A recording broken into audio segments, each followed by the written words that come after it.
I'm Linda Nunez. I am the owner of Pantera Boats. Okay, we've been building boats for 30 years. So it's been our lives. This has been everything, my family, my business, many. It's a crazy story, and it sounds like a bullshit story. I was 25 years old back in 1975, and I used to be a sheet metal worker by trade. Construction, just the bottom dropped out. There was no construction work around. So I told my wife, I said, well, I got to do something, you know, and I always wanted to be in business for myself.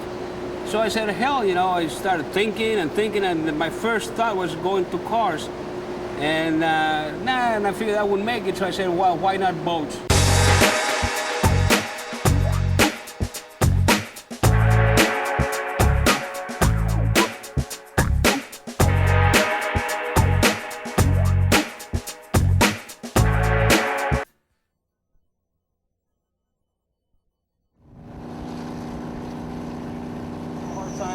I have a hard time with the guys going on a boat with me, and you know, honestly, when I get out there and race your boat and it's our name on the side of this thing, I want to go out and perform, and I'll do whatever it takes to win. And if it takes going in a turn and pushing it that much harder, then I will take my chances. And sometimes I think about it, I say, well, maybe if I would have slowed down a little bit in the turn and bumped it down to 75, 80 miles an hour, we wouldn't have been in the predicament we were in. But you know, I wanted to go out and win. We won Wednesday's race, and we had a healthy 3-minute lead over the second place fountain boat, and we wanted to go out there and showcase what we built pretty much to the customers out that are going to come in and walk in and buy this type of boat. So.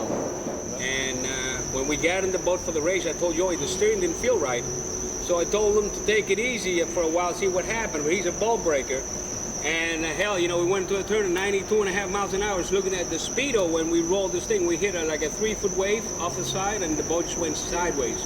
And according to a couple of people that saw the boat, the accident wouldn't happen. The boat went sideways up in the air and landed like 100 feet down ways, you know, and it landed right on the side. It threw me out of the seat into the cockpit, and then the boat got violent again and threw me out completely out of the boat. And that's when I thought it was worse than what it was, you know. I didn't feel my legs, I didn't feel my arms, so I thought I broke my back. It really freaked me out. But thanks God, you know, spent a week in the hospital down in Key West, and I'm almost as good as him.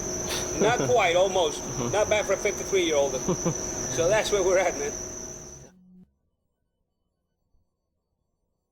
After our accident in November during the Key West World Championship, it set us back about a month. And so we're going to be doing a lot of late hours in the shop while our employees get these things out of here. So a lot of custom work going on. Some of these boats are going to require a lot of paint work on them, and it's going to, and some custom power. So we're going to be putting, like I say, a lot of hours.